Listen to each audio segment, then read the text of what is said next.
stillness where echoes meet, the past whispers and dreams repeat.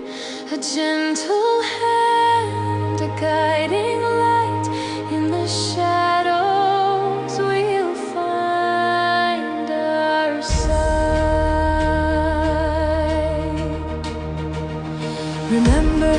Remember the path of old, shadows woven and stories told. For I am God. Welcome. I'm Farrell. And I'm Rhonda Pickering. And we're just really happy to be here and to share our love of the gospel with you. But before you get going, just don't forget, always either hit that like button and share with your friends. Subscribe. Right. That would just be wonderful for all of us who work so hard. Anyway, today, the destiny of nations, Genesis 24 through 27. Pushing a little into 28. Yeah, because we do every other week, sometimes we overlap quite a bit, but it's okay because I think our cohort also does the same. So you get kind of a double dose, which is really cool. From different points of view. Different points of view. Right. There's nothing wrong with that.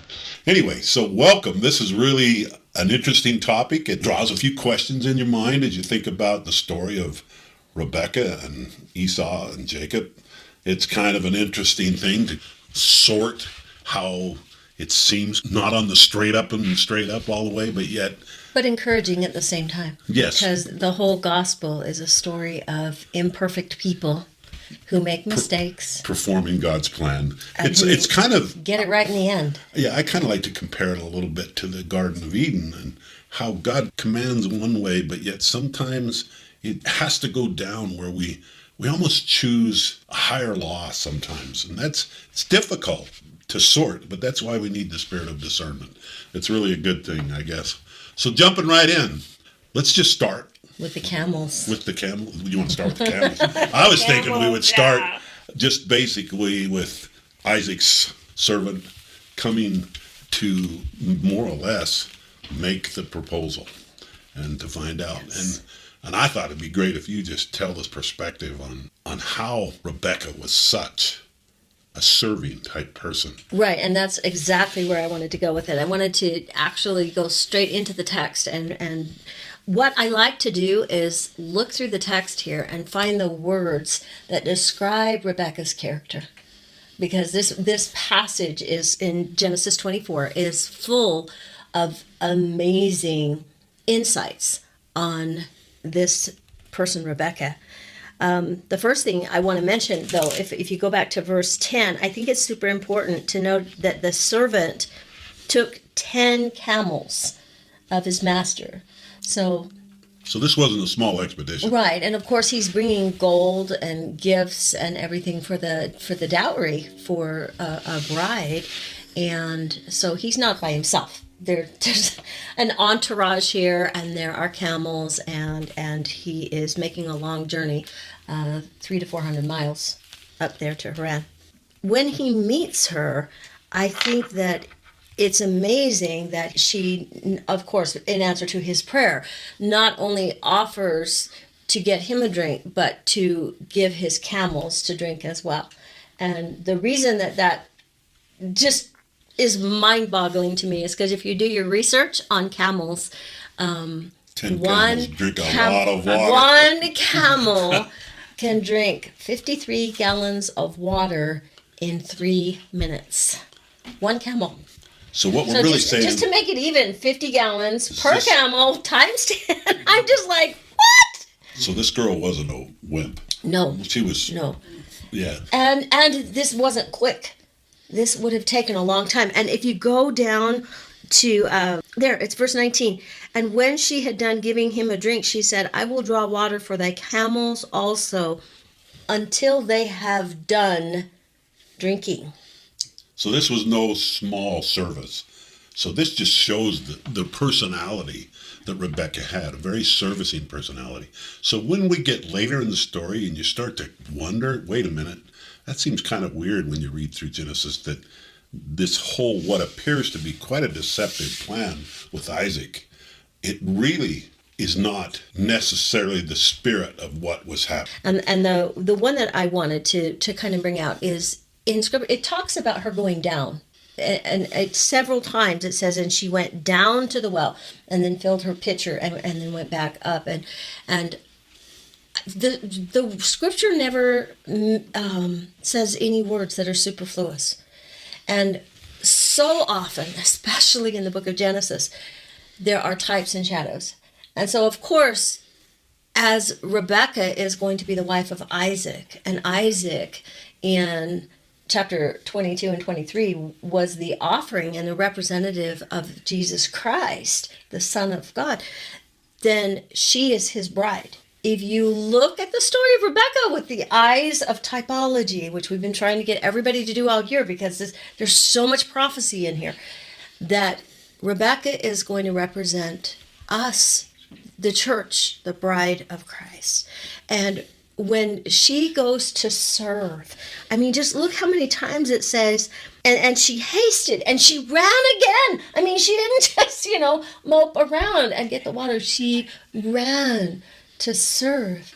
And it's so beautiful if you look at it typologically in that way. And in that sense, this goes right into where I wanted to go, where we're talking about the whole story a little bit, but we're going to talk about it with Farrell's fetish. We're going to go. We're getting ahead. Get a Hebrew lesson. Okay. We're going to go do it along with the Hebrew, because that is my new favorite way to understand the depth of Scripture, is to go into the language itself. I think the language is incredible. So let's just kind of jump right in with this story. And then Jacob gave Esau bread and pottage of lentils, and he did eat and drink and rose up and went his way, and Esau despised his birthright.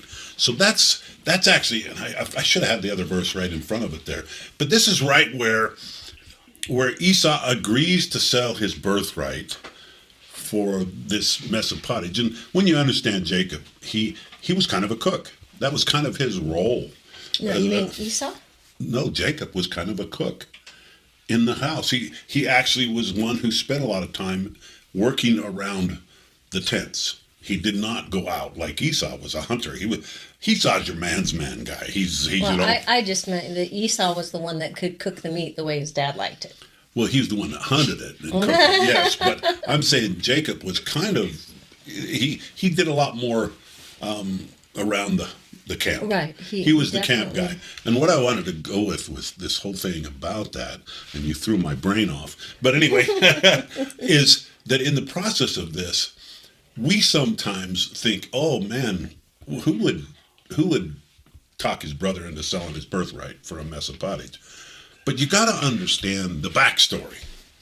And in order to understand the backstory, you got to understand that in this backstory, we have that Jacob, or particularly Rebekah, had gone, if you look in the book of Jasher, Rebekah had gone to Abraham and also to Shem, and had received a blessing when the two sons were fighting in the womb of what was going on, because she's kind of confused. Why in the world are these two children do you want to fighting in the womb? Yeah, do you want to read that passage if you real can quick? find it real quick, I've got it right here. Just let's look that up, and let's look in the book of Jasher. But I just wanted to let you know that what she's about to read shows you that this blessing was given, and Jacob was probably aware of it. So he was trying to politically accomplish God's design, even though it seems sometimes deceptive. As a matter of fact, right before this passage I'm going to read, it says, and Rebekah said, "Arise now, thou also, and pray to the Lord with me," because she's barren. She hasn't had children, and it's been many years, actually. You don't see that in the Bible, but in the apocryphal literature, you see that it's been many years. And then it says, "And the Lord heard the prayer of Isaac, the son of Abraham, and the Lord was entreated of him, and Rebekah his wife conceived. And in about 7 months after the children, they struggled within her," kind of tells you that in the Bible, but it adds that it pained her greatly, and she wearied on account of them. And she said to all the women that were in the land, "Did such a thing happen to you as to me?" Have you ever had this happen? And they said to her, "No."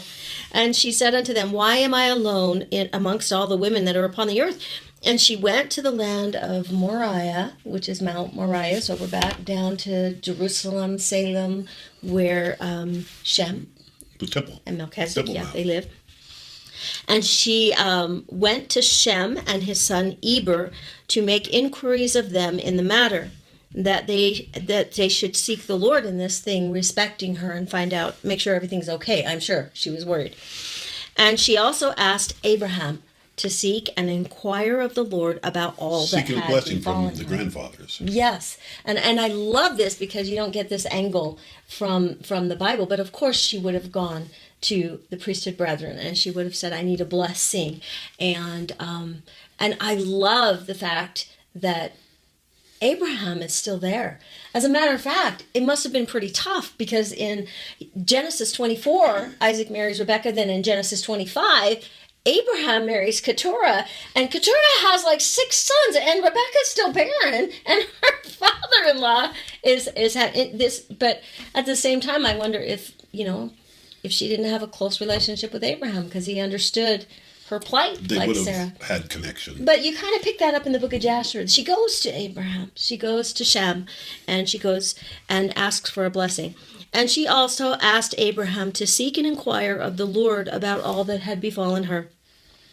And they all inquired of the Lord concerning this matter, and they brought her word from the Lord, and told her, 2 children are in thy womb, and 2 nations shall rise from them, and one nation shall be stronger than the other, and the greater shall serve the younger. So we get that was given to Rebekah in the Bible, but we kind of get all part of the story filled in here from the book of Jasher, and I just loved it. It was Yeah, so beautiful. so this whole concept is this whole time that Jacob and the Esau and the pottage and what seems deception is really given to Rebekah in a blessing. And I'm sure that Rebekah had told these stories to Jacob. Yeah. And so this isn't like something they're trying to necessarily maneuver because it's wrong. They're trying to maneuver it because it's right.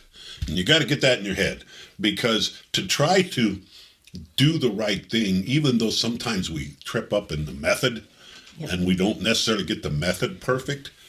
I don't know if any of you are like me, but I do that all the time. I stumble and trip and do stupid stuff, and I'm just grateful this girl's got my back. Most of the time she's covering my back, and I hope I'm covering her back. Yep, and that's the amen. story I'm about to tell. So let's just go into the fetish. Let's go into the word Jacob. The first one would be Saudi. Saudi. Okay, I'm sorry. Cough. You know how I pronounce things. It's saved to me, but that's okay. Let's just do it your way, because you pronounce, I read. Anyway, this word for Jacob, it is the word needed behind the head in the home. When you look at the third letter there coming from right to left, it's the back of the head is what it represents.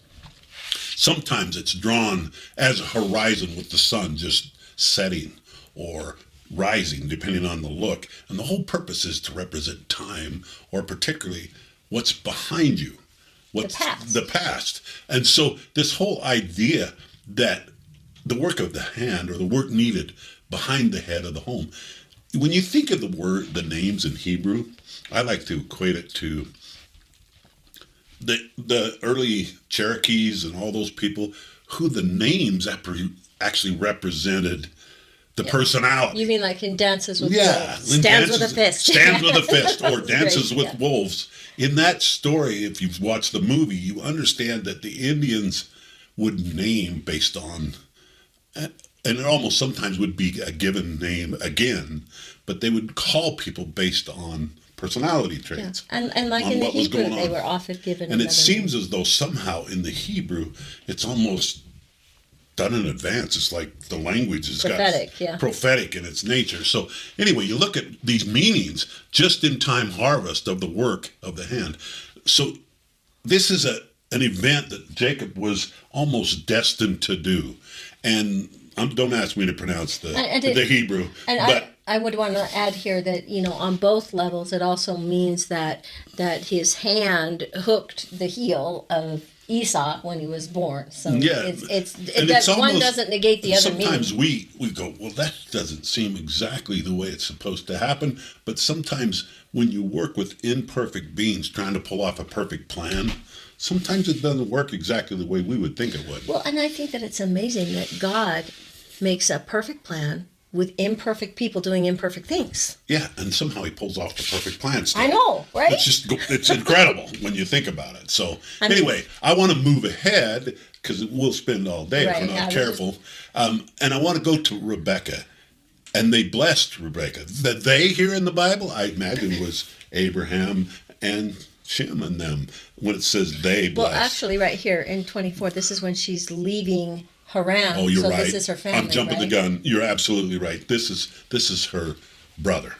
Right. Well, it's her brother and her sisters. Yeah, they're all blessing. You're right. You're 100% right. I jumped the gun on that. And they blessed Rebekah and said unto her, Thou art our sister. And that would have been obvious if I had just read it. Be thou the mother of thousands and millions, and let thy seed possess the gate of those which hate them. So Rebekah received this blessing we're talking about, not only from Abraham, but also from her brothers and sisters. There are some awesome, actually one of my favorite old seminary videos on thousands of millions. And if you go to one of my favorite websites, hard to find Mormon videos. Because I'm old and I like all the old videos, but there's one called Thousands of Millions on hard to find Mormon videos. So beautiful. The song in it is incredible. Well, thousands of millions would be billions, plural, which means a whole lot. Because you would do the math. Yeah, that's right. That's what I do best. Anyway, so let's just go into Rebekah's name. It's the Resh, Bet, Quaff. Kof. That's how you say it. Anyway, and Hey. And so when you think about her name, the Resh, in the home, behind the head, or behind time, and breath and reveal. So let's just put it all together. The authority in the home, behind the praise. So that's almost a woman's role.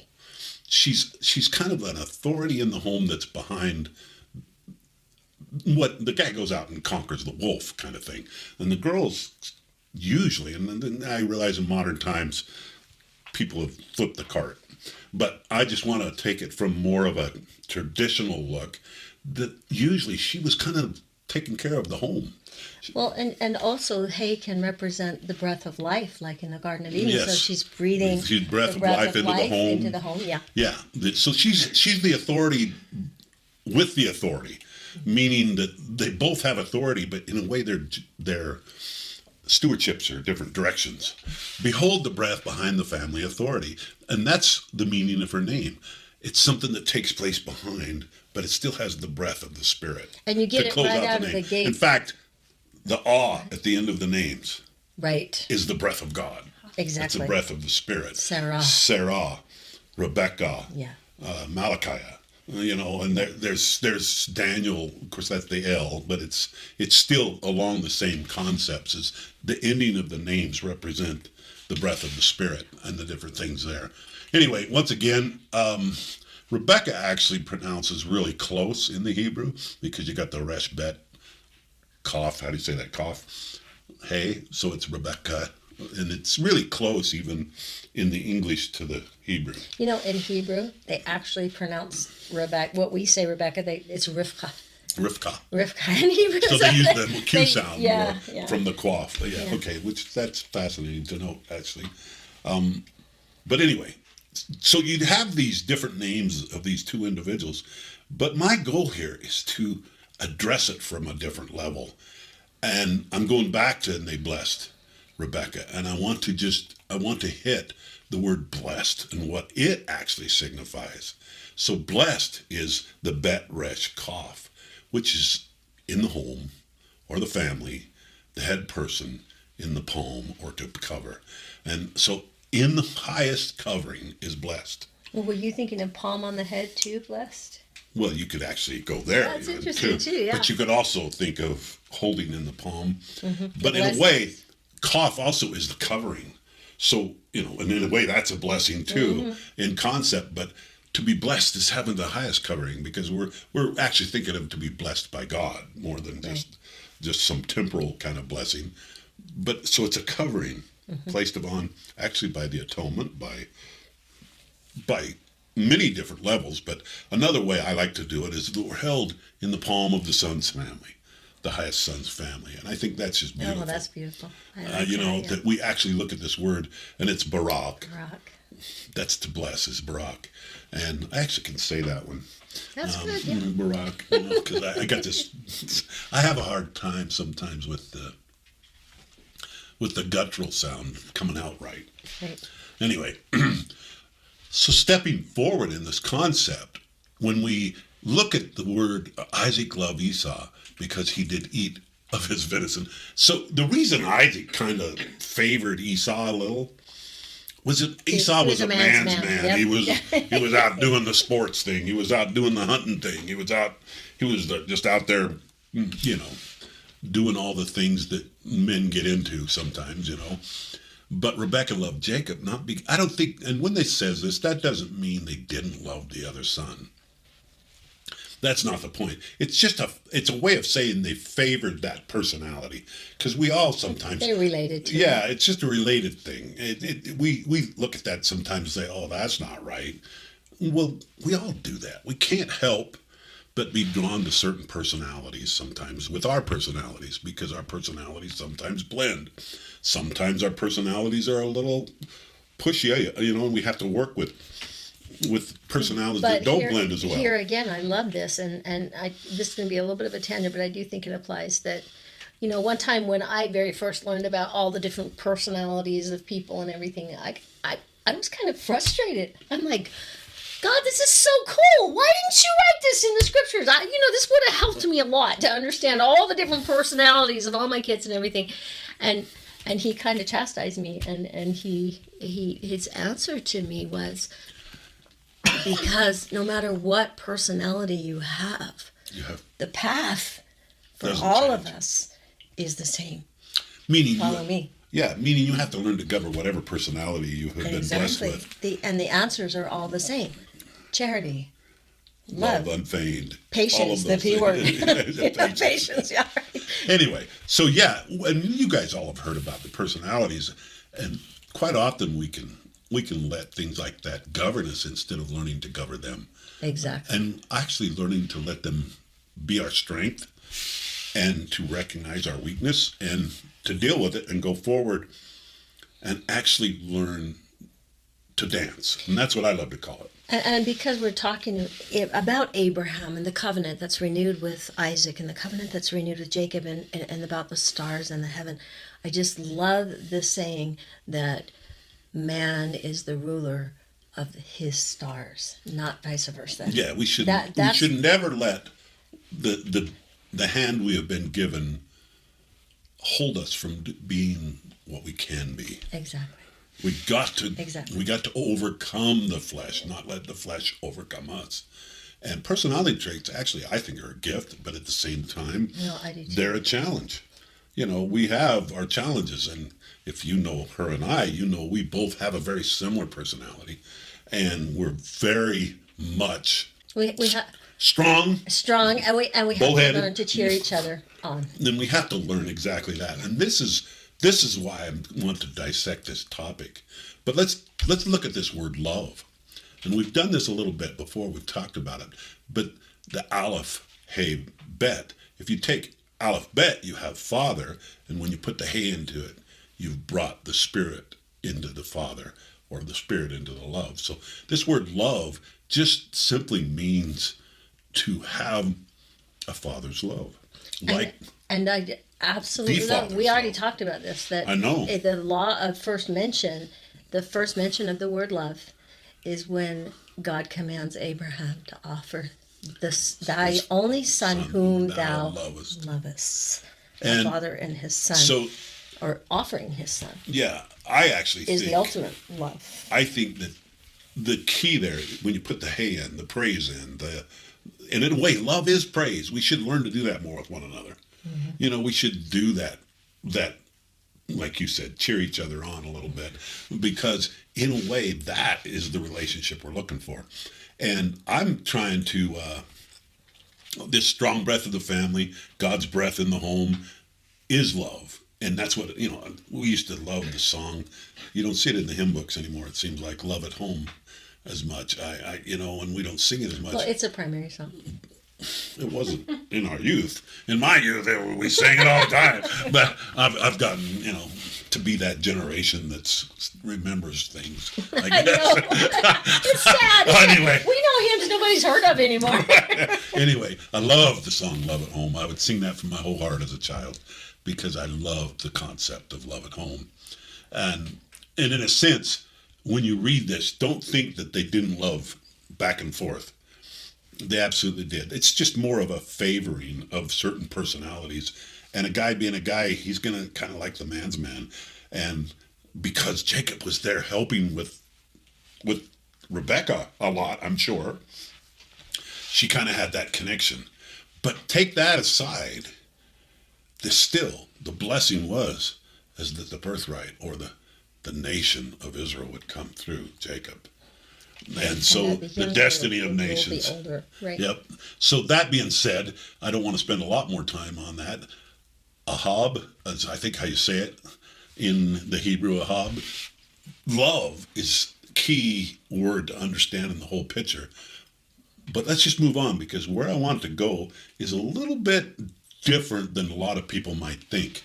And now, my daughter, fear not, I will do to thee all that thou requestest, for all the city of thy people doth know that thou art a virtuous woman. Now, this is speaking of Ruth. Now, I've jumped clear out of where we're talking, and I'm going to rock your paradigm, perhaps. Maybe not, because maybe you already understand this. But when we think of a virtuous woman, what do we normally think of?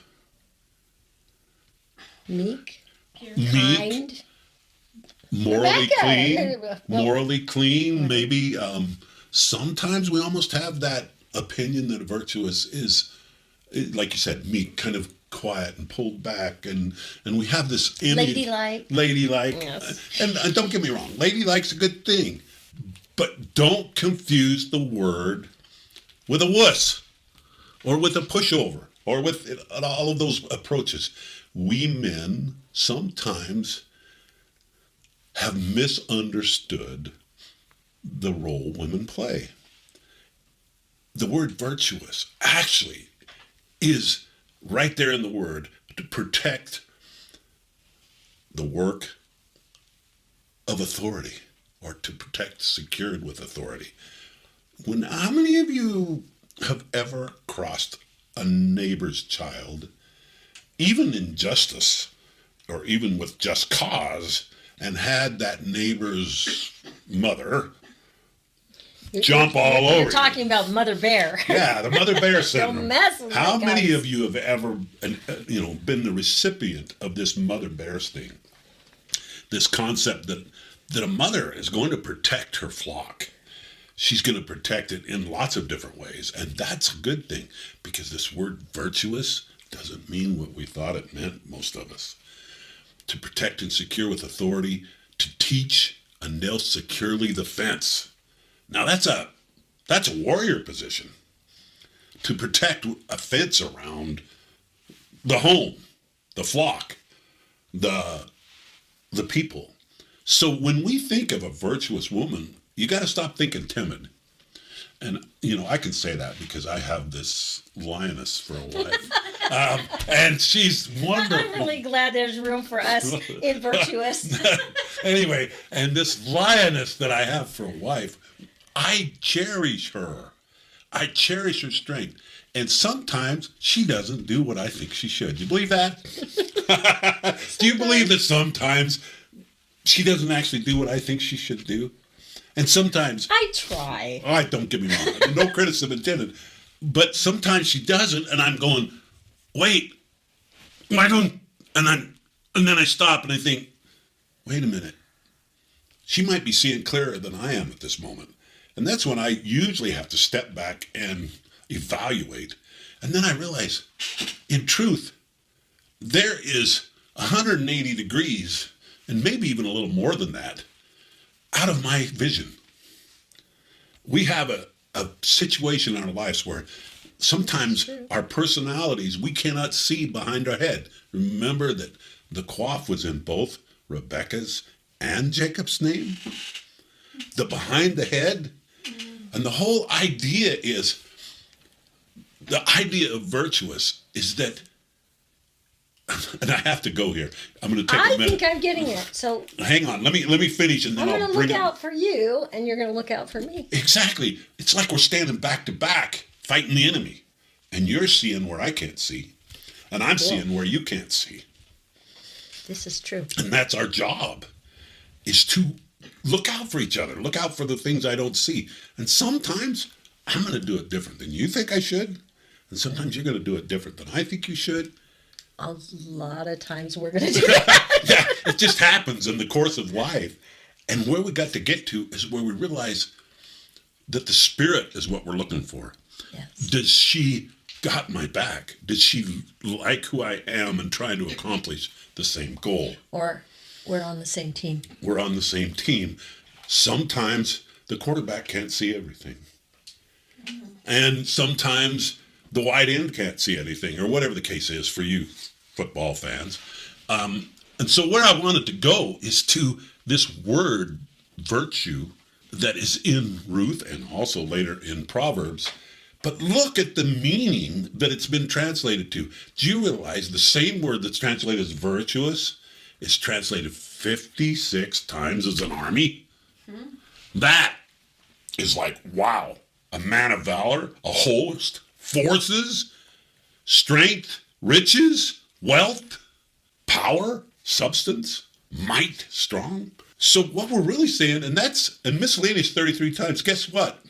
It's translated less the way we interpret it, virtues, than in all these other ways.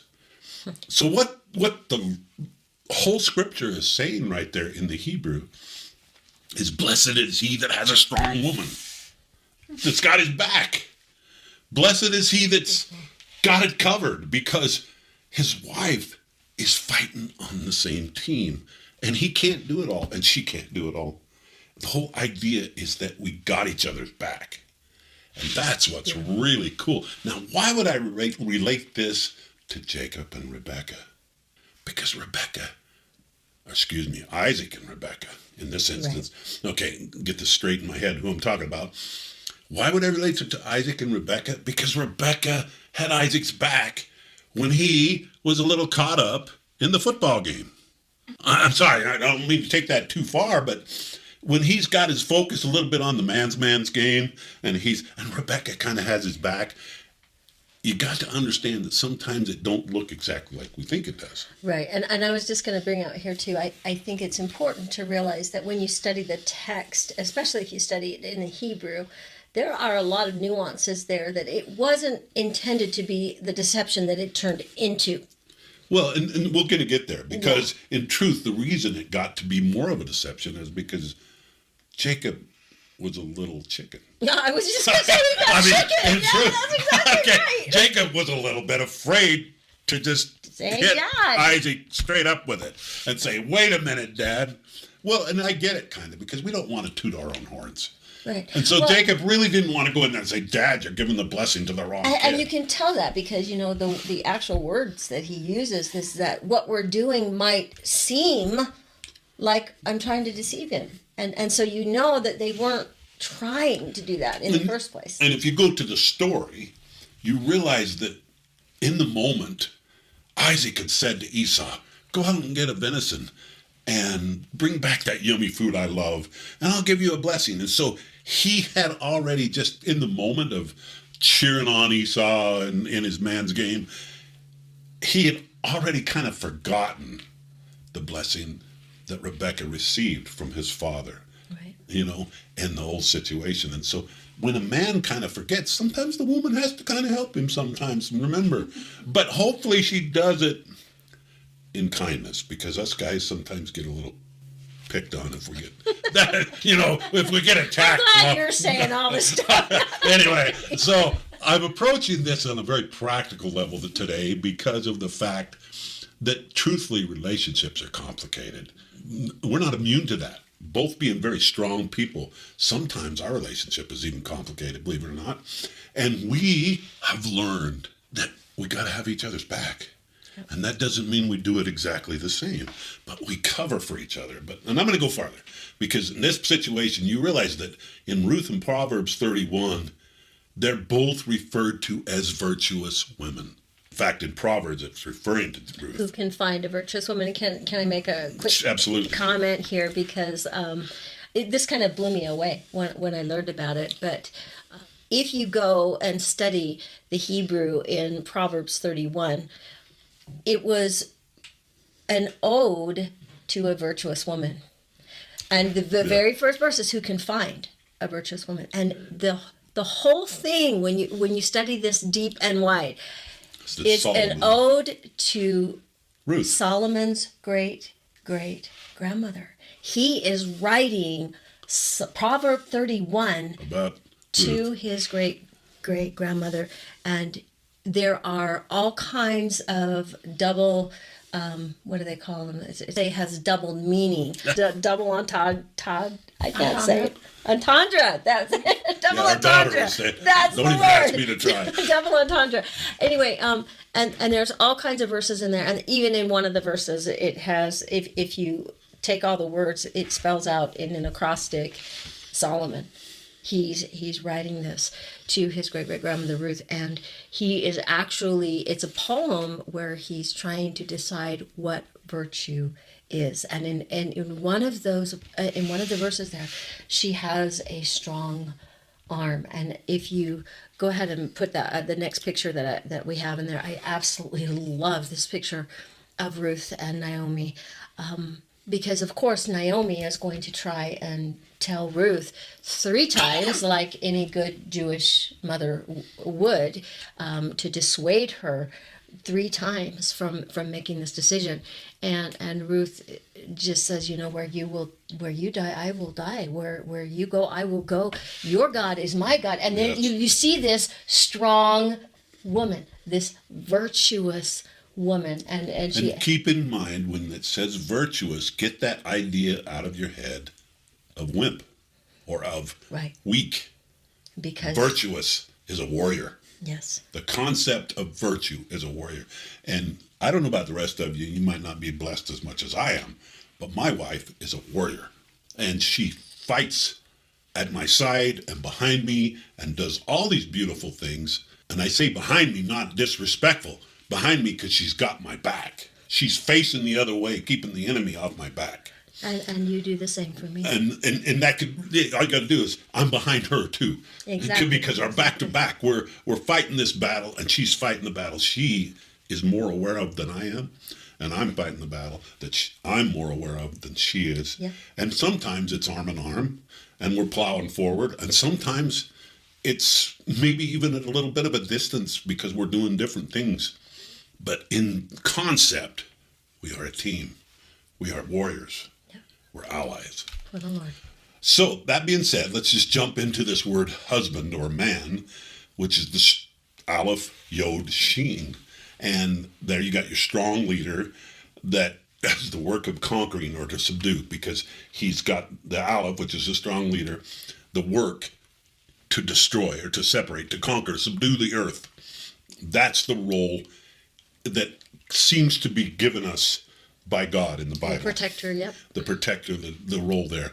To press by work of the strong leader. That's the purpose and the job that we've been given in the Bible.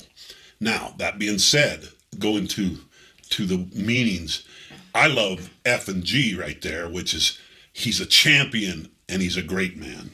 That's what we're looking for. We're not looking for the New World's definition of men. We're looking for champions. We're looking for, what does Mormondom teach that almost every other religion will throw out? And that is that our goal here is to become like God. And they will say that, but they won't take it to the next step. We call him Father, but they don't realize that if we're a son, we got to grow up and be like Father, or become a father, or a joint heir, or, as Mormons only teach, become part of God, to become, equivalent. And now you're quoting Joseph Smith. Yeah, that's what I say. And that is something that we share in our faith that is not shared hardly in any other faith. But nonetheless, there is a bad side to that. There's a flip counterfeit. Well, the side counterfeit to that, is if we make ourselves taking God. authority to ourselves. Yes. Our job here is not to make ourselves God. It's to become a true son, a servant like him.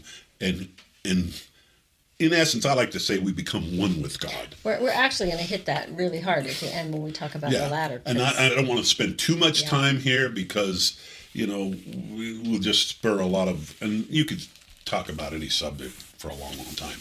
Ish is the way it's pronounced, Ish. So champion, a great man, becomes, later on, is the idea is we become, a God team.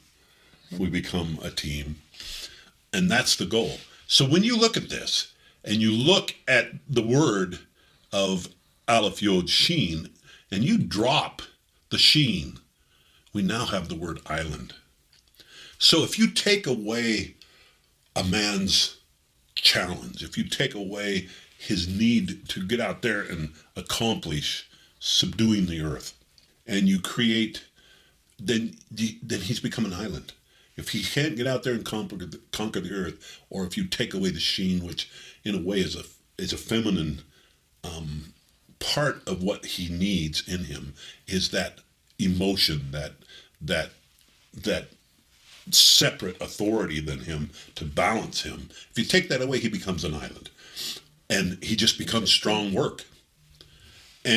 Or I like to live workaholic, no meaning or purpose. If you don't keep a purpose of family in a man, he actually just starts to just worship work and pleasure. Right, and I just want to point out that this is the natural tendency, but there's a lot of good men out there that aren't married that are. They're still working on it. We're all a work in progress. All Absolutely. of us. I'm not trying to fault those who are just working through the experience of life. But the island is just E. And when you look at that, I wanted to go back forward. I bring back in husband and man and put the sheen back in, and now we have it all there.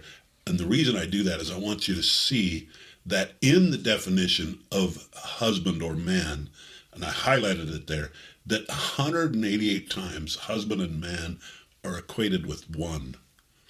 That means that in order to be a true husband and to be a true man, you have to become one with your wife, a team.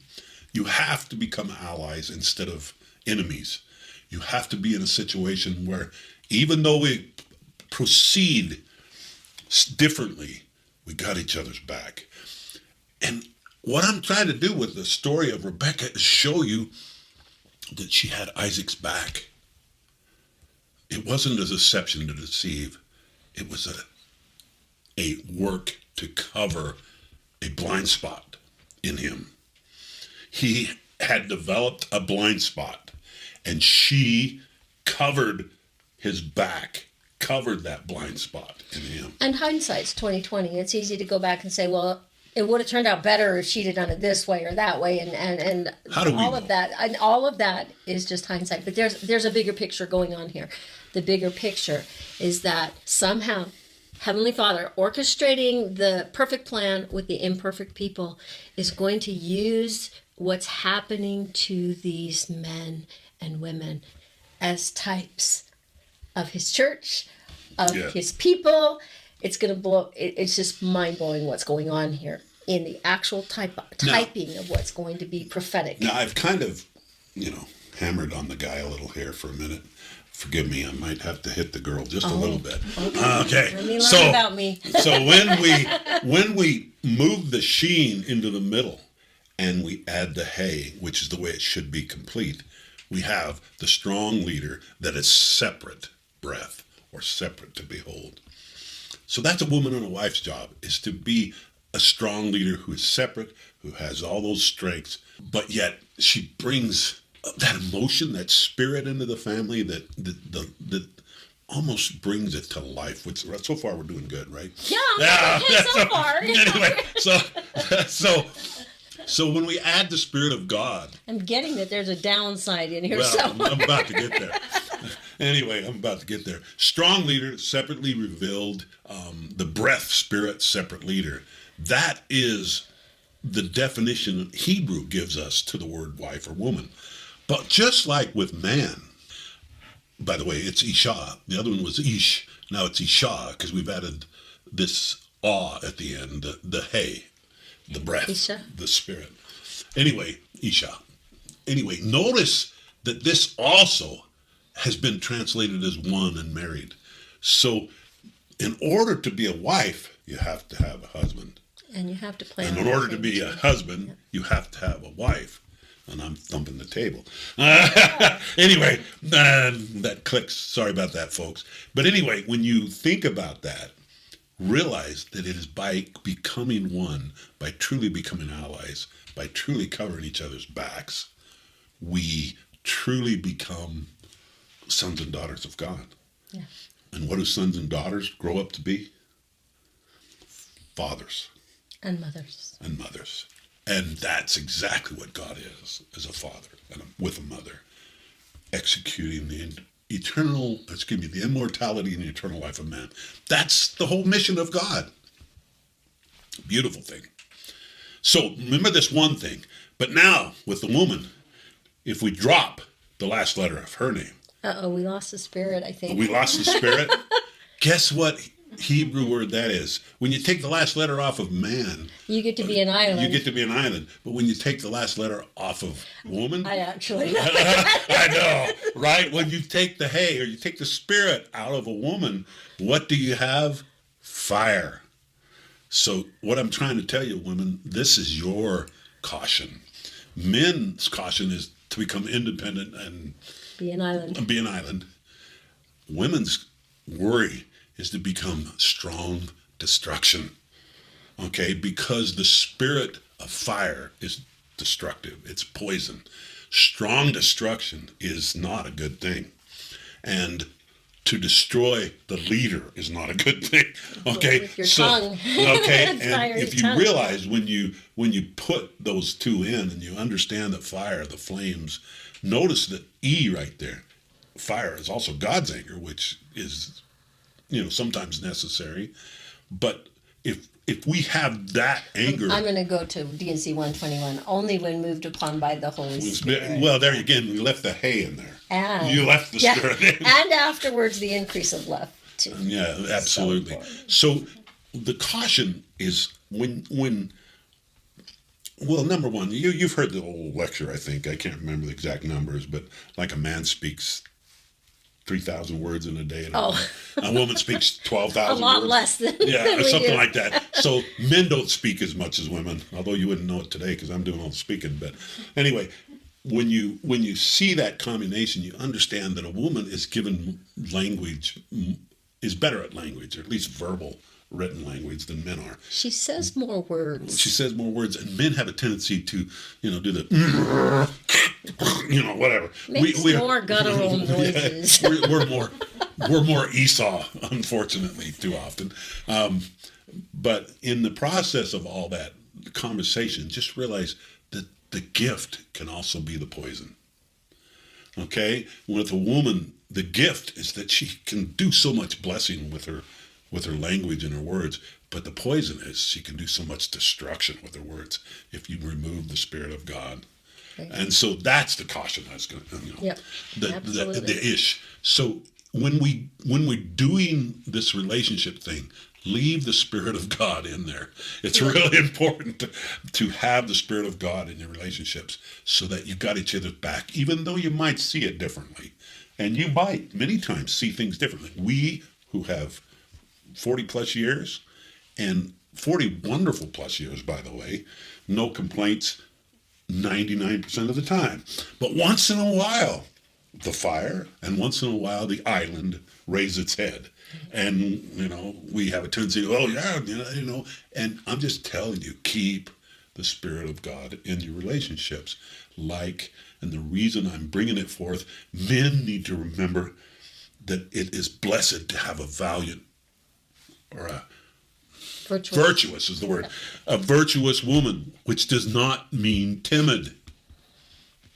It means powerful. And in that, I am incredibly blessed. I can't spoke. I'm incredibly blessed because I have an incredibly powerful woman in my life. And I'm grateful. Many, many times I have to, buck up and catch up to speed because she's moving a good clip. And I am equally blessed. So. And so I'm not. But anyway, so let's just take these two words, Aleph Yod Shin, which is the man or the husband, and Aleph Shin Hey, which is the woman. And when you bring and drop, and this is beautiful, when you take the fire out of the relationship, what you end up with is Yod Hey, the beginning of God's name. Yod Hey. Well, if you take the fire out of the relationship, you're beginning to gain the position of God, or to, I don't know, that's maybe a bad way to say it. I can't believe just how much this just ties into Jacob's ladder. And yeah, so what we're saying here is Rebekah, what seemed to be her deceit, was just trying to live up to the blessing that Isaac was blind to at the moment. He actually was physically blind. And that represents maybe his momentarily spiritual blindness. And it's actually, I love the way you put it, that it actually indicates in some of the rabbinical teachings that her goal wasn't to deceive at all. Her goal was to actually just confront him with it. And it's actually Jacob that got chicken. And he said, I'm Esau. And he kind of... Things went south from there. Excuse me. And it kind of went south, and then things went south from there for generations upon generations. Yeah, and in a way that perhaps, and I'm not going to outguess exactly what everybody was feeling because that's a long time ago, but it is believed that Rebekah's desire was not to deceive. Her desire was to help see, was to cover, was to bless Isaac for what he had forgotten or what he was blinded to at the moment of his life. So when you think of the story of Rebekah and Isaac, don't think of this devious woman who's trying to deceive her husband. No. It's a situation where she's trying to cover what she can perceive as momentary blindness, which we both have sometimes, men and women. So both. much we can extract from that. Yeah. In a positive way. When we add the covenant to the God, or the beginning of God in man and woman, and when we add it together and we put the Yod Tav, or Vav, Yod Hey Vav Hey into it, and we connect it with the covenant, now we have Amen, which is Adam Andai Amen. Joseph Smith Joseph Smith revealed that God's name is Amen, which is man lifted to the state of awe. That is beautiful, and that happens when we drop the fire and become a team and got each other's back. And I think that's beautiful, and I think it's one of the best stories from Rebekah and Isaac. And that being said, now we're going to kind of jump into a different segment, but it's connected. I wanted to tie this now because we were talking about that blessing of Rebekah. Go ahead. As she's you're going to need that. Okay, thank you. As she's leaving Haran, and they bless her that she would be the mother of thousands of millions, and we usually stop there, but there's some prophetically. There are some really important words that follow that. And it says, and let thy seed possess the gate of those who hate them. So, okay, that could be the gate of a city and everything, but if you start to follow this through in the scriptures, it's a lot bigger than just winning the current battle with the current contention. We're going to see this in Genesis chapter 28, when Jacob is going to have the covenant renewed with him. Isaac is going to have it renewed in chapter 26 with him, and we're going to have this same everlasting covenant renewed after, like we talked last time, after a descent phase, with Isaac, he's going to have the whole situation with the wells and his being a peacemaker and redigging his father's wells, which is symbolic in and of itself.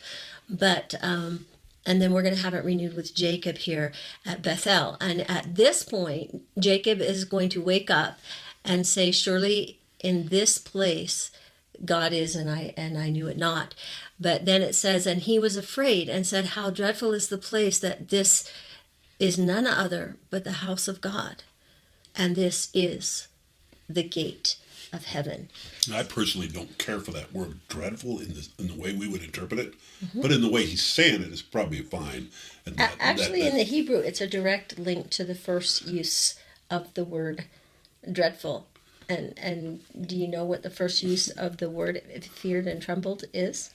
When it was first used? I'm not at this moment. I'm not recognizing. It's when Isaac realizes that it was Jacob that came in and that he had messed up. That it's actually tying that in the Hebrew. There's so many nuances that go back. Meaning that all of a sudden he realized two things. Probably it's different than he thought. Different than he thought, but right. Because he realized that. He realized, no, what I was given by the Spirit was of God. Right, and he reiterated that blessing on Jacob. As Yes. a matter of fact, in this particular story, Jacob is heading back to take a wife of his Isn't it father's wonderful family. when the blinders come off? Yeah. And yet it's dreadful. Yes. Because sometimes you realize how dumb you've been. And so this place, Bethel itself means house of God. He names it the house of God, and we are going completely temple here. We're on Mount Moriah, and the fascinating thing is that this is where he'll have the vision of the ladder, where he sees angels descending and ascending up the ladder. And we'll talk about that more in just a minute. But right now I'm kind of looking at the star aspect of this gate of heaven, this gate of the enemies. So where does it come from? Well, it comes from, and you know what this is. I do. It's a center point in the sky if you think about the rotation of the Earth, which is what? Polaris, the North Star. Right. It's true north. We often refer to true north as our guiding point. So many people have seen this, but if you take a time-lapse that's time-lapse, photograph, yeah. right, of the stars rotating during one night, this is the image. Yeah, that you'll especially get. if it's extended exposure. Right, exactly. Yeah, you get the streaking. And you can and it see becomes that a the center stars point. are all circling around a gate. And anciently, this Anciently, was referred yes. to as the gate of heaven. And so in that verse in Genesis chapter 22, Abraham was told that I will certainly bless you and I will certainly increase your seed as the stars of the heavens and as the sand which is on the seashore, and let your seed possess the gate of their enemies. Okay, so what we need to ask ourselves here in Genesis 22 is, has Abraham's seed possessed the gate of their enemies yet? Not really. Have any of At least Abraham's part seed, first time. or do we still have enemies? Is there still evil in this world? Absolutely. This is not fulfilled yet. Is what Exactly. the point So is. there's a prophetic level of this that is still future. And that's what we want to take a look at for just a minute. So And I'm going to have Farrell to explain this because I know he'll do a better job than me. But the earth wobbles. Take it from there. yeah, just think of the Earth. Every 26,000 years approximately, it's like a top that is slowing down on the table. You spin it and it starts to do this. Well, the Earth is doing that. Excuse me. The Earth is doing that, and it's got that warble, but it takes 26,000 years for that wobble to take To place. go around one time. Therefore, true north is changing. It's slightly. drawing a circle in the It's heavens. drawing a circle in the A heavens. 26,000 year see. circle Yeah, 26,000 year circle. of the North Star. And you might say, well, one thing you got to understand is if that's be true, and the Earth has been here approximately 6,000 years, then the North Star wasn't always the North Star. Back around the angle, 6,000 years ago, Thuban was the North Star. 6,000? Yeah, it might be 4 to 6. 4,000. let's just say 4 to 6,000 years ago. So when I go off the Serpent Mound, the lecture of Serpent Mound. Okay, the reason why I'm saying that Serpent Mound back in Ohio, you realize that Serpent Mound, when they've studied the formation at Serpent Mound in Ohio, but when Serpent Mound was built, don't worry about the time it was built, but worry about the layout. The orientation. The orientation and the layout of Serpent Mound was oriented on Thuban. So you have the serpent in the garden being represented in Serpent Mound with Thuban being we at north. least know that that's 4,000 years ago. 4 to 6, I'm going to say. When they dated it. Did they date it that way? Yeah, they dated it that way. I'm going with Abraham. I'm going with when Abraham. Just the same, it doesn't move quickly. Right. Okay, we're talking 26,000 we both could be right? Yeah, it's kind of coming into Thuban and coming out of Thuban, you know? Right. Okay, but when you understand that, you understand that in a way Serpent Mound was a marker of the serpent in the garden. And whether it was built at that time or not, if it's centered on making that case. Thuban's a serpent in the sky. Yes. Dragon, we know it as So Draco. what I'm saying is it's a marker of when the serpent got control of the earth itself, in a sense. Now, we know God is in control ultimately, but in a way, the serpent was allowed control. Okay, then that's a point for me, because that would have been 4,000 years ago in the garden. You're absolutely right. I'm doing math crazy. No, wait a minute. The garden is 4,000 BC. You're messing up. It's 6,000 from now. Oh, you're right. Yeah, see that? Okay. Gadzooks. Anyway, we'll get you all confused here. Yeah, that was 6,000 years ago. So that lineup shows where North was then, and it shows that that's the time when they were kicked out of the garden, in essence. It marks that Thuban was the North Star at that time. So at that point, Draco, the dragon, the serpent, took control, was in control of the gate of heaven. And in essence, that's true. Think about it. When did control start to come back? At the atonement. That's when part of the gate started to open.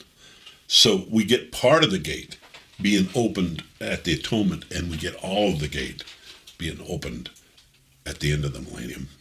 And part more gets opened at the beginning of the millennium, and there's stages through this. But that's at the rotation. So you ask yourself, really? All this star stuff really counts? And I just got to tell you something. I watched some videos when I was living in Hawaii where this anti-religious person was making the case that everybody that worships Christianity or whatever is actually into star worship. And he made the case that all these references were more like the pagan gods, or the Hercules, and all these gods were mythological gods, were actually is where all of our religion comes from. And he made the case what he thought very well. And you got to understand, you got to flip it. All that the stars are is the way that Abraham and Adam tell the story. Right.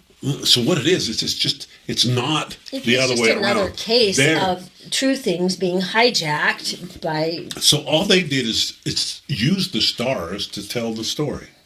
And they used the formation of the stars. And we know that because it says so in Psalm 19. It had nothing to do with the other way around. It's like just another written form of the gospel plan. Right.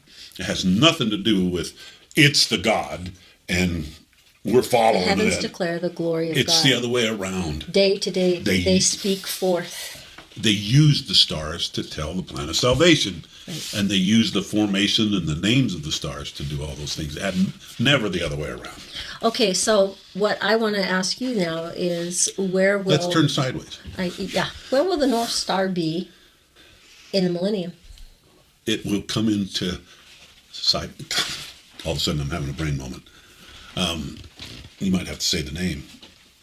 Oh, Cepheus? Cepheus, there we go. It wouldn't come. It wouldn't come. I kept wanting to say Caiaphas. The king of heaven. I was thinking of Caiaphas and I couldn't get it out of my head. Cepheus, the North Star will actually move into the beginnings of Cepheus at the end of the millennium. Therefore, and the Pictures of symbolism the behind picture. Cepheus. So there it was at the time of Abraham in Thuban. Okay, and then there is Cepheus. You can see he's that upside down stick house. Yeah, it's like an upside down house. Right, and you can see that As it moves into the North Star will move to the foot of Cepheus as he at treads the end of the down, millennium. And that's serpent. exactly what the scripture says. and he subdues all enemies under foot. Now, does that mean that we're worshiping Cepheus, or Of course not. does that mean that it's just telling timing? It's just a way he Wherefore- told the plan. Wherefore be subject to the powers that be until he reigns, whose right it is to reign, and subdues all enemies under his feet. So here we're talking about subduing the enemies at the gate of heaven, just like it was talking with Rebekah. And it's all symbolic. And it's all symbolic, but it's so beautiful that it's exactly what's in the sky. And there's another thing that I want to talk about really quick, and that's the alignment of the heels. Because when you add all this together and you add the fact that the polar star, the gate of heaven, is moving below the Relationship to feet us. of the King of Heaven, below the feet of Cepheus. And from our perspective, the way all the stories in the sky biblically are told from our perspective here, you have something that's called the alignment of the heels. And I just want to go Can I through just this jump really quick. in before you do that? What you got? Abraham was teaching this stuff to the Egyptians. Right. That's exactly what this story comes from. We're actually the told. Mazzaroth. We're Did I say actually that told. right? Yeah, you did. Which is Mazzaroth Hebrew for the zodiac, the path of the sun. is the path and the plan of the gospel. And I love the discoveries you've made as far as the three connecting groups. Right, of constellations in the path of the sun.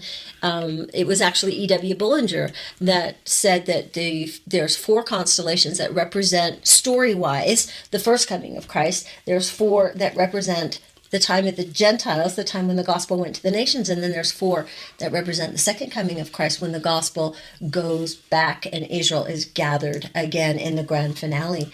And so it parallels the prophetic appointments in the feasts. Yeah, which is beautiful. But when you think of the stars, don't think of astrology. That's the corruption Yeah, of it. think of a language written in the heavens to tell the story Right. of God's plan. Absolutely. So what we learn as soon as you have the fall in the Garden of Eden, you have the cursing and the blessing that is pronounced upon Adam and Eve, and they are told, "And I will put enmity between you and the woman, the serpent," speaking of specifically, "and between your offspring and hers. He, the offspring of the woman, will crush your head, and you, the seed offspring of the serpent, will strike his heel." So even though these seeds of Abraham are being wounded, they are in the end time going to crush But the serpent. ultimately, you can apply that to all of us to a degree, but ultimately that applies to Christ, that he is the seed. Absolutely. And that he is the king of Zion. He is going to be the one that rules and reigns during the millennial period. He is the one represented by Cepheus. Right. And so what we just wanted to show you was that there are several heroes in the sky that are represented by this person that has a wounded heel. Someone who was willing to be wounded in order to save the day. And that the whole thing is being pictured. The first one we're going to take a look at is Ophiuchus and Scorpio. And before we do this, we want to clarify. A lot of us think of a conjunction as two things like coming together and overlapping each other. But the astronomical definition of a conjunction is that they can be in alignment, two or more bodies in alignment with the North Star. That's actually the astronomical definition of a conjunction, and it's sort of like drawing a line that passes through the North Stars, and the bodies don't have to be close together. In this case, they're clear across heaven, okay, that we're taking a look at here, but they just have to be in perfect alignment with the North Star. So the constellations that we're looking at are always in the same position in relation to each other, but they're not always in alignment with the gate of heaven, with the North Star. With the true north. So here, excuse me, here's Ophiuchus and Scorpio. You can see that Scorpio is stinging or bruising the heel of Ophiuchus, but of course Ophiuchus is crushing Scorpio with his other foot. And the star in his foot is Scythe, which means that he is wounded. He is bruised. Okay. We'll take a look at another one. Clear across on the other side of the sky. We've got Orion and Lepus. Lepus, we think of him today as a rabbit, but anciently, on many ancient planispheres, he is a coiled serpent. So we'll take a look at Orion's star names right here. Of course, the only way we know the stories in the sky is not because when you look at the stars, you think, that looks like a warrior, Orion, with all this stuff that we say about these constellations, especially ones or like the Virgo. stars look like That's the a bowl. woman in the sky, or you can kind of get a little bit out of it, but there's some of them you just look at them and you're like, There's no way you get anything out of it No unless way, you've no seen way. the pictures first. So how do we know what the constellations or what they're saying? What they tell us is from the names of the stars, because it doesn't say that Adam named the stars. It says that God named the stars in Isaiah. And here you can see that in Orion's leg, that he's got a scythe, he's got a bruised star in his leg. And then it's fascinating to look at Orion's star names. The coming light, the coming branch. There's a lot of branches up in the stars by their names. And he is swiftly coming, and that race foot is the foot that crushes. So there you have that Genesis 3:15 link again.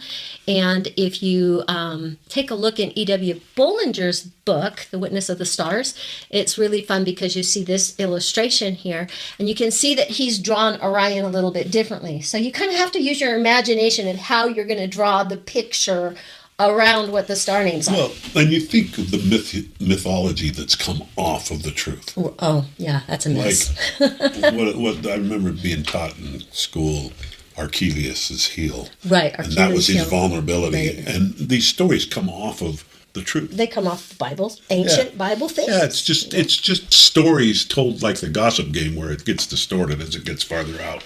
And here you can see that in this illustration, Orion is kneeling, and that's going to put his foot down there right by the serpent, the coiled serpent, Lepus, right there. And if you, from Bob Wadsworth's work on his book, The Voice in the Heavens, it says the coiling serpent can be found in some ancient zodiacs and is a representation of the devil who is to be crushed by the Redeemer. And how do we know that? Well, just take a look at the stars that are in Lepus. You can call him a bunny rabbit if you want, but there are stars that mean that he's bound with chains, and that he's a deceiver, and that he is the enemy of him who cometh. And so you can see here in the time of judgment, he is actually being cast into the lake of fire, which is the constellation Eridanus, and the river of fire. And I think it's fascinating that one of the stars in Lepus means that in Arabic that it's quenching your thirst. And that's fascinating when you look at Luke 16 and you look at that whole story of the rich man and Lazarus, and he dies and there's that gulf, and what's he saying? He's saying, give me a drink of water to quench my thirst. Which is spiritually, give me the spirit. Exactly. Too. And that throws a whole nother light on Jesus is the living water. It's so cool. It's so cool. You're going to have so much fun with this, and we way don't have time. We need to move on. Okay. All right, so let's take a look at Hercules. Hercules has a wounded foot too, but you can see that there's not really a star in Hercules' foot. Let's zoom in just a little. There's not a star there that says at least in the drawing. Wounded. Well, what I'm saying is there doesn't. Oh, that's true. I guess you could draw it differently. But anyway, there's not a star just there in lower this the hill. D and it'd be right there on the But serpent's you head. know that Rostaban, which is there, is the head of the serpent. That's what Rostaban means. And so there you have, again, the serpent getting the heel right there. And then, of course, or Hercules, if we went through the stars in Hercules, he's the crusher. He's gonna get the head of that serpent in the long run. This particular one, Auriga, is one of my favorites. If we zoom in close, you can see that it's not exactly in the alignment. So he doesn't really get to officially count for the heels aligning up with the polar star, but he does deserve honorable mention, and I'll tell you why. It's because, of course, his heel does have a star that is wounded, and of course you can see that in that light white sketch behind that. That's the horn of Taurus the bull, and Taurus is piercing his heel, and he is actually protecting the lambs and the flocks, and it's not just one. And in the names of the stars, it's flocks. He's protecting them from the wrath. In the day of wrath. And I love it too, because a lot of people, picture Ariga as a chariot of fire, a fiery chariot, a charioteer in the sky. And of course, what did Elijah ascend to heaven in? Fire. A chariot of fire. So we're looking at translated deliverers protecting the sheep and willing to suffer, willing to take the wound, in order that in the end, Jesus Christ is going to be the victorious one here. And so this is going to bring us into full circle back into what we've been talking about, that patriarchy and matriarchy. These quotes that I'm reading right now are from Abraham Gileadi's book, The End from the Beginning, and we're going to be looking at the ladder that he describes in Isaiah Decoded. It's the same ladder that Jacob sees. All of these things tied together. That just like Farrell was talking about with Rebekah, the woman empowers the man to accomplish his role of deliverer, and the man measures up to the woman's expectation by delivering her and protecting her, and the man and the woman ascend together by fulfilling respective roles. And I love respective roles because it's in respect to each other as well. Allies. Same team. The man and the woman resemble a king and a queen, and that is tying directly into Isaiah 49, that in the end time, the kings and the queens of the Gentiles, we're not talking kings and queens of nations necessarily. We're talking temple kings and queens, people that have made covenants, people that have made part of the Abrahamic covenant, the kings and queens of his posterity in the end time, of a blessed posterity. They receive the fullness of joy by following God's pattern of male and female, and they are born and reborn on higher and higher levels together as male and female. And then deliverers or saviors below Jehovah, Jesus Christ, only qualify themselves and others. So I don't want to ever give the impression that we think we can be Jesus. There's only one person that died for my sins and for yours. But we can help each other. We can be proxy saviors with little p's and deliverers with little d's for each other. We can help the assist. We can assist, yes. And we qualify ourselves and others for him to step in and deliver them under that covenant process that gives God absolute authority to step in and put his foot down into this temporal world with legal authority to protect and to save, and not randomly and not arbitrarily. The test is to exercise faith that God will deliver them according to the terms of the covenant. And faith in God comes from keeping the terms of the covenant and proving faithful under all conditions. Just like we were talking about with Isaac, when he proves faithful, and when all the conflict of the wells and everything, and then he gets the covenant reconfirmed on him. And of course, Jacob, it's been rough for him too. I don't know if we got time. I was going to say, I was going to take a little diversion. Seeing you mentioned the wells being buried in. You going to Paul Overstreet song? Anyway, when the wells get buried in, does Isaac get all discouraged and quit? When all the wells got buried in by the enemies? And did he fight? Whatever. Start a war over it? I love Paul Overstreet's song, Pick Up a Shovel and Dig Another Well. Man, it's when we run into opposition and we run into problems and it doesn't go down or the enemy sets us back big, we always just pick up a shovel and dig another well. And that's our job in eternity, in a sense, because the cosmos, many would argue, scientists, that it's chaos. Well, it is chaos without God picking up a shovel and dig another well. Amen.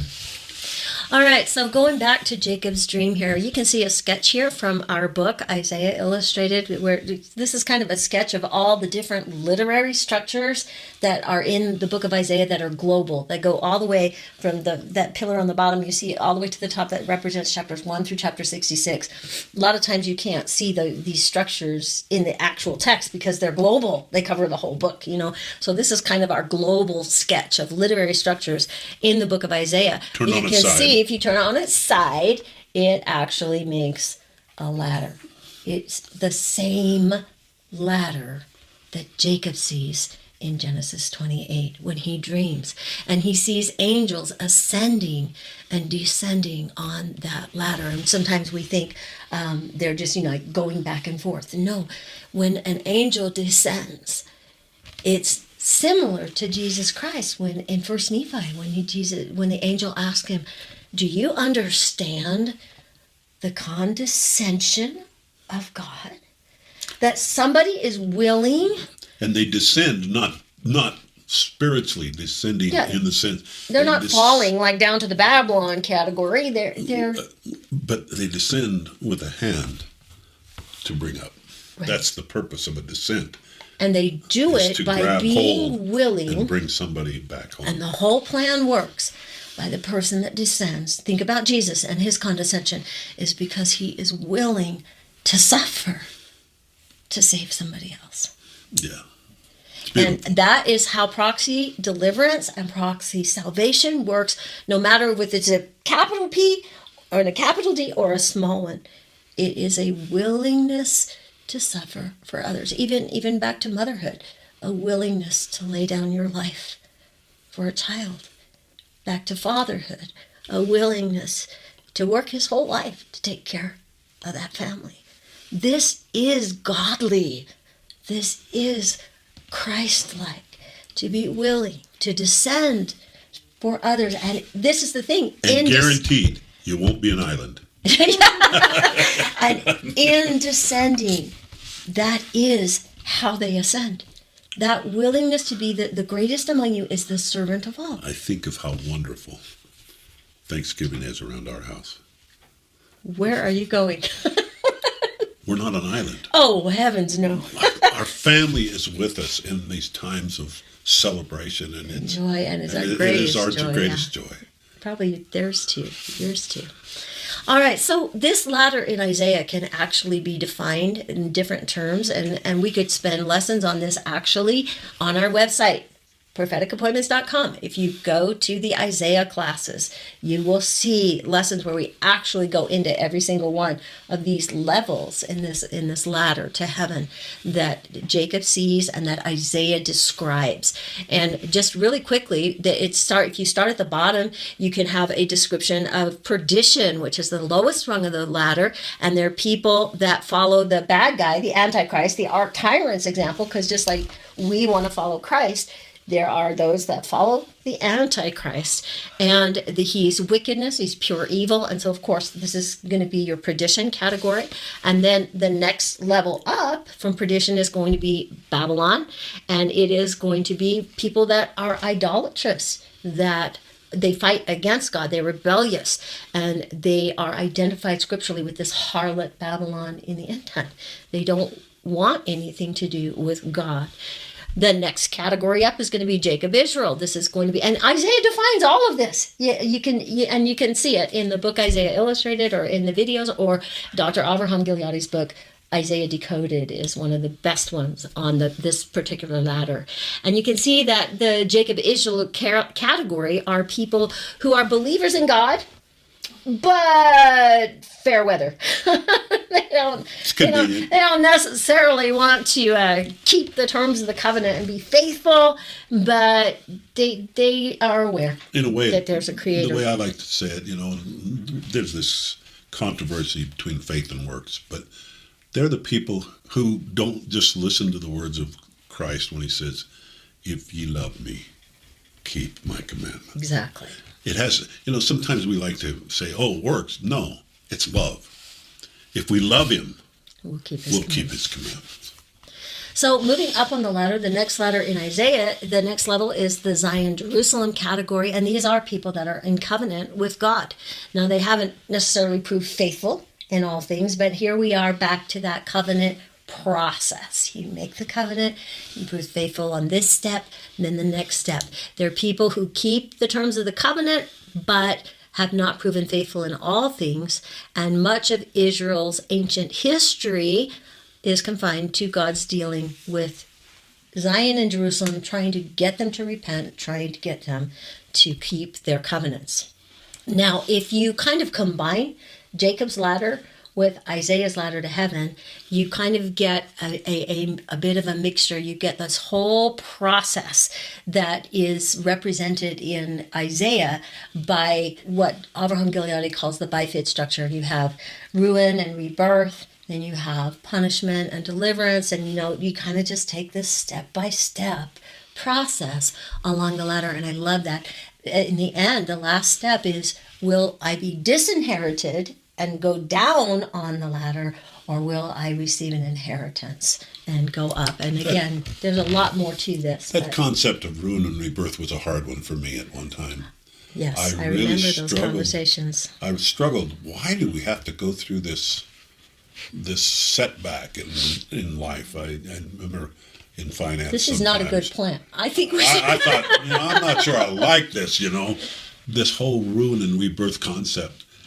And the Lord finally was able to get through to me and help me is probably a better word, help me realize that the only way, usually, and I say usually, that we can change is after we've been humble. And humble's not an easy thing. The humble pill is not a fun pill to take. The broken heart and the contrite spirit. And so, when I realized that my very nature was so almost impossible for me to change without going through what you would call ruin. It feels like ruin. And yet you push forward and then you have the rebirth and it's at a higher level than you were before. But you couldn't have got there without the experience. And it's not just it's not on an individual level. It can be on a national level as well, because Adam-on-Diamen is the whole ruin of Babylon. Babylon falls, and the rebirth of Zion. And the Garden of Eden was that experience. Yeah, ruin and rebirth. It's ruin, cast out of the garden. We're not just talking about just this object lesson, this ladder. We're talking about an entire theology of how God saves his children, represented in the concept of this ladder to heaven. And I love this. This is directly from Isaiah Decoded. Sometimes we ask ourselves, can we just, go up several levels? And when you begin to understand that every level is a whole ruin and rebirth, and, we get in less of a hurry. We realize that our strength, we better yield to his wisdom. Exactly. Of when we're ready to climb. God's working with every single one of us right where we are. Just make the next right step. I love that. I love that too. Yeah. And then, but there are cases where people make a drastic step forward, like Nineveh. When, Jonah thought... Alma the Younger. Yeah, and they pretty drastic step. They move up maybe 2 steps on the ladder. But Joseph Smith said, Paul ascended into the third heaven, and he could understand the 3 principal rounds of Jacob's ladder, the telestial, the terrestrial, and the celestial glory. So here we've got Joseph Smith saying that these rungs of the ladder, these are kingdoms and glories, and that we have to, in D&C 76, we have to minister to the ones below in order to help them ascend. And in being willing to do that, virtually, that's what missionary work is. That is exactly what it is. Yeah. And then listen to what Joseph says here. I could explain 100-fold more than I have of the glories of the kingdoms that he gives us in D&C 76, that were manifested to me in that vision where I permitted and were the people prepared to receive them. Don't you just hate that? I'm just like, I want to know what? Tell me more. But that the beauty is we can We just have to do what you said before. Let God teach us at the speed we can digest. I know. Instead I'm of trying always to, take on running faster than I can walk, right? All right. So there's another. At least you don't fall on your face as much as I did when you were. So there's another structure that we discuss in Isaiah Illustrated that it comes from Abraham Gileadi's book, The Literary Message of Isaiah. And he talks about as a king is an exemplar for his people anciently. And you can see, and we're not going to go into them all, but, between different chapters of Isaiah, he actually does structures where you can see what the king does in one chapter, the people do it in the next chapter. And it's just fascinating when you start to pick it out and you start to see that he's setting that example of the leader of a people representing the whole people in his life, in the type of his life. And that's what's going on with Jacob. If you look at the life of Jacob, here he is. The angel is going to give him a new name, and he's going to call him Israel. And so he becomes a father of Israel, and his whole life, now we're back to what we were talking about in the beginning, this whole life becomes a type of what will happen to his people, Israel, over the course of history. So just to show you just a little bit of what we're talking about here, it's called the principle of the one and the many. A nation experiences in its history what its ancestor or king experienced personally in his life. That's why we have Ezekiel doing such weird things, laying on his side and, Oh, he's kind of weird. I know, but it's so tight. It's so prophetic, and it gets so exciting. So let's look at the life of Jacob. Okay, we have that whole thing, trouble at home, fight over the blessing. Esau wants to kill him. It's pretty big trouble. Yeah, that's pretty big trouble. Abraham, same thing. Other than his father. Big trouble. Get out of the land of Ur. So we have trouble at home, and this is a pattern. This is a pattern. Trouble at home, and then because of the trouble at home, they get exiled. They have to go abroad. So let's say, go to the Book of Mormon, go to Zenos's allegory, and you have the apostasy. It's always kind of our own fault, apostasy that causes the trouble, right? Because if we were faithful, we wouldn't be in trouble. So anyway. Doesn't work very often. I know, right? This This pattern just comes down time and time and time again, right? So then you have, because of the apostasy, you have the scattering of Israel, scriptures. And that is a direct consequence of not keeping the covenant. It is a scattering. And don't you love that in the end time?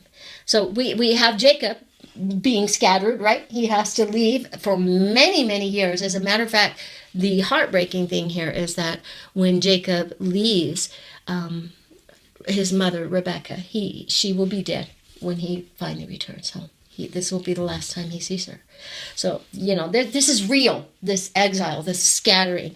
And then we have, finally, the happy homecoming in the life of Jacob, modeling the gathering of Israel in the end time, in the grand finale, prerequisite to the return of Jesus Christ as King of Kings to reign during the Millennium.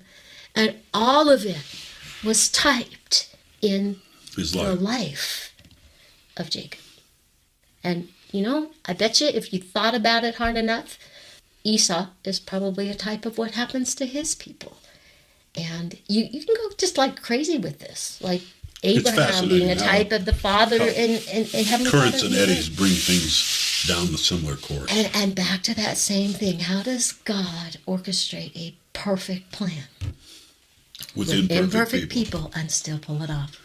So one question, to finally wrap this up, the one question that we get a lot is why, when we drew up what we had discovered about Daniel's numbers and our son drew Daniel's hour of judgment, this chart, and we get the question a lot, how come you give 7 years of tribulation in America and 7 years of tribulation in Israel or over in the Mideast? And I'm going to let you go ahead and explain that. In essence, when this all put together, we realized the type and shadow of Jacob working for 7 years for Rachel, and then receiving Leah, and then working for 7 years for Rachel. For Rachel again. Anyway, point being is that he had 7 years of trouble for Rachel, twice actually, but it actually ended up being for Leah and Rachel. So what the reason? Well, it's really important for everybody to understand that Rachel is the mother of Joseph, or the Ephraims. Okay, Right. Ephraim is a descendant from mother Rachel. Right, and where the Jews are the descendant are of Leah. descended from Judah, And who is Leah's son. So we laid the 7 years, and they overlap. I did that simply because of Daniel's fulfillment. we didn't guess. I didn't that figure at that all. out. Yeah, I mean, I just discovered it. So that being said, and then it also says that in the time of the end, he would cut his work short. So the overlap that we're talking about here is the 7 years and 7 years, but it's because they're in two places. In essence, and it's actually typed with Rachel and Leah, because Absolutely. Rachel is buried. So you're going to pull in up Daniel? Bethlehem. Oh, we should. But Rachel is buried in Bethlehem, separately from Abraham, Isaac, Jacob, Sarah, Leah. Everybody else is buried over in Hebron, in the land. So the type and the shadow, But is Rachel's that they're buried separate. over here. And in our day, they are separate. Our time of trouble is going to, on my house shall it begin. And his house is here right now, meaning his house of Ephraim, us, the restoration. It's here. He actually has two houses, but it's going to begin here. But in essence, it begins here. And I Kind of never stopped to be in tribulation over there. I know. It's like trouble ever all over the place. Go ahead and read that. Okay, so we just kind of wanted to wrap this up and tie it all together right here when you have Daniel chapter 12, verse 1, and it talks about there shall be a time of trouble such as never was since there was a nation, even to that same time. And thy people shall be delivered. That is exactly what we see in Jeremiah. Go ahead and read that one. And these are the words that the Lord spake concerning Israel and concerning Judah. For thus the Lord, we have heard the voice of the trembling of fear and not of peace. Ask ye now, and see whether man doth not travail with child. Wherefore do I see every man with his hands on his loins, as a woman in travail, and all the faces are turned into paleness. For that day is great, and there shall be none like it, even to the time of Jacob's trouble. So here we have a direct Connection link to the time of Jacob's trouble, and this what it said in Daniel, a time of trouble such as never was since the world began. And Jacob's had a lot of trouble. Yeah, right. And 2 7-year periods is what the Jacob rabbis is look bold. at as the time of Jacob's trouble, twice. So go ahead. Anyway, but he shall be saved out of it. That's the encouraging part. Yeah, same For thing it is shall said come here. to Be pass saved out in of that it. day, saith the Lord of hosts, that I will break the yoke from off thy neck, and I will burst the bonds, and the strangers shall no more serve themselves upon him. That's us. So in essence, we will be delivered. And they shall and they shall serve their Lord, their God, and David their king, whom I will raise up unto them. This is so beautiful, going back to Daniel and back to Abraham's posterity, the kings and queens of the Gentiles, and their mission in the end time. This is all the fulfilling of the Abrahamic covenant. It says in Daniel. This is what we're called to. Yeah. The reason Joseph Smith restored the gospel is so that we be ready for this. And they that be wise shall shine as the brightness of the firmament, and they that turn many to righteousness as the stars forever and ever. So don't think we're completely kooks about the stars. So cool. And of course it says that this time of this really worst trouble is how long it's for times, and half a time, which is that last half. But this is after the New Jerusalem has been established as a place. Michael stands in verse 1. And they have established a place of refuge so that there can be a place for those to gather to in safety. Joseph Smith, Teaching to the Prophet, page 17, that Ephraim and the 10 tribes, Joseph, they gathered to the New Jerusalem, and the Jews gathered to the Old Jerusalem, where they will have a deliverance as well on the Mount of Olives. And we're getting way into prophecy. We should wrap it up. Last slide. Acquiring God's attributes, loving God and thy neighbor, take on a new meaning in the light of spiritual journey to heaven and of preparation during the day of Jehovah. And the mission of the 144,000. So in essence, it all kind of brings full circle that the whole purpose that we are here about, number one, is to learn to bring to pass the immortality and eternal life together. And in the time of trouble, to turn many to righteousness as the stars forever and ever. The covenant renewed to Abraham, Isaac, and Jacob. Thank you very much. I hope you enjoyed it. We love the opportunity to teach. It is a joy, and we just hope that this blesses your life. Amen. Yep. God bless. See you next time. Next time.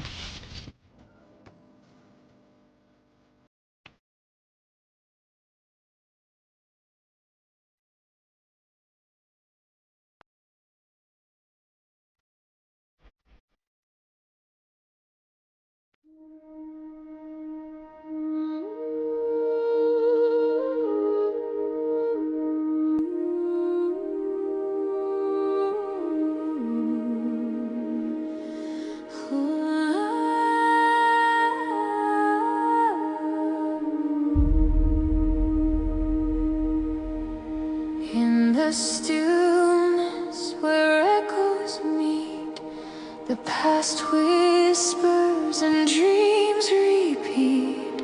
A gentle hand, a guiding light. In the shadows we'll find our sight. Remember the path of old, shadows woven and stories told. For I am God with hands that weave the fabric of time. The heart believes, none compares to the grace you see. Ancient dreams align to set us free. The chronicles of time, wisdom flows like a stream. Every note a promise, every heartbeat a dream. Declaring the end from the very start. Behold the canvas where hope imparts.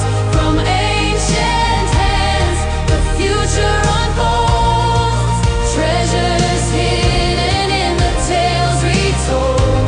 My counsel shall stand, unyielding is my way.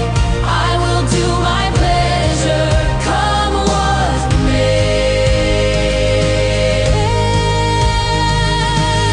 Through the storms, through the heights we've crossed, every loss of chance never truly lost. Woven threads of fate and fire, igniting hearts with pure desire. Look to the heavens, where visions are sown. In the depths of the silence, you're never alone.